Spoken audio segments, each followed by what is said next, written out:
ఈరోజు మనం ఇక్కడ ప్రొద్దుటూరు నియోజకవర్గం సోములవారపల్లె పంచాయతీలో ఈశ్వరరెడ్డి నగర్ 6వ వార్డులో ఉన్నాము. ఇక్కడ స్థానికులు దాదాపుగా 300 కుటుంబాలు ఉన్నాయి. వీళ్ళు దాదాపుగా ఇక్కడ 30-40 సంవత్సరాల నుంచి ఇక్కడ జీవిస్తూ ఉన్నారు. ఈ మధ్యకాలంలో గత 6 నెలలు 1 సంవత్సర కాలం నుంచి వీళ్ళకు ఫారెస్ట్ డిపార్ట్మెంట్ నుండి పదే వచ్చి వీళ్ళకు నోటీసులు ఇచ్చి వీళ్ళకు ఖాళీ చేయాలని చెప్పి ప్రెజర్ చేయడం జరుగుతుంది. ఈ సందర్భంగా సూటిగా ప్రశ్నిస్తూ ఉన్నాను. ఇక్కడ ఈ పేద ప్రజలు దాదాపుగా 40-50 సంవత్సరాల నుంచి ఇక్కడ ఉన్నారు. అలాంటి వాళ్ళని మీరు ఈరోజు ఇక్కడ నుంచి ఖాళీ చేయమంటే ఎక్కడికి వెళ్తారు?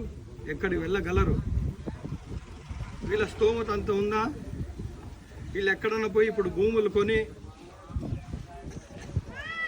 ఇల్లు నిర్మించుకునేంత వీళ్ళ దగ్గర ధనం ఉందా? చూడండి ఒక్కొక్కరు ఎలా ఉన్నారు. వీళ్ళు డైలీ లేబర్ పనులు చేసుకునే వాళ్ళు 300కో 400కో 500కో పని చేసుకొని వాళ్ళ జీవనం కొనసాగించే వాళ్ళు.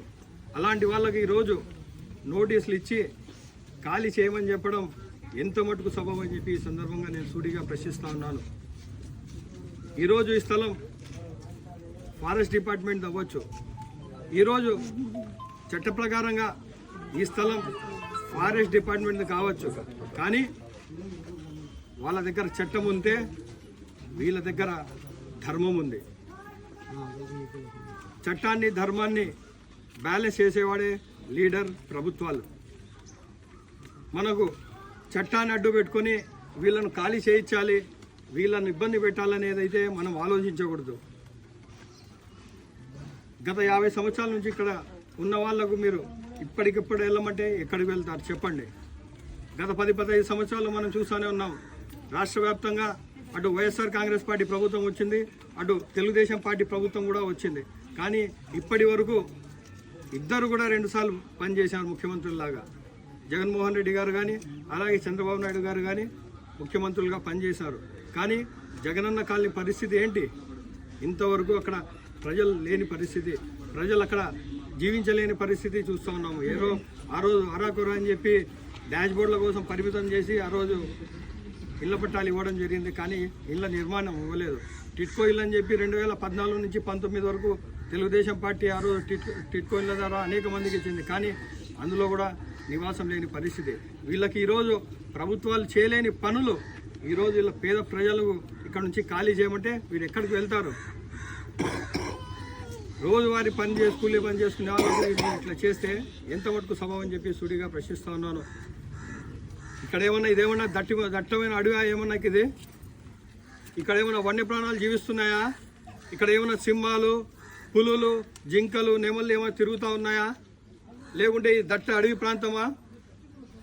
చెప్పండి, సమాధానం చెప్పండి. ప్రజాస్వామ్యంలో ప్రజలు గొప్పవాళ్ళు. ఎస్ చెప్తున్నాం, ఈ స్థలం ఫారెస్ట్ డిపార్ట్మెంట్ అవ్వచ్చు. కానీ ఫారెస్ట్ ఎవరిది? ఫారెస్ట్ డిపార్ట్మెంట్ ఎవరిది? ప్రభుత్వానిది. ప్రభుత్వం ఎవరిది? ప్రజాప్రభుత్వం. మన భారతదేశం ప్రజాస్వామ్య దేశం.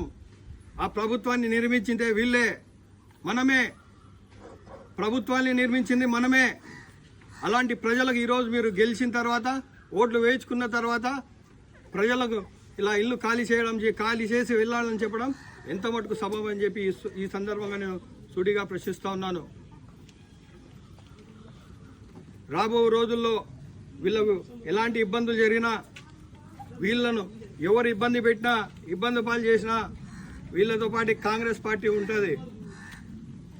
దీనికోసం నిరాహార దీక్షలైనా చేస్తాం. దీనికోసం ఆమరణ నిరాహార దీక్షలైనా చేస్తాం. కలెక్టర్ని కలుస్తాం.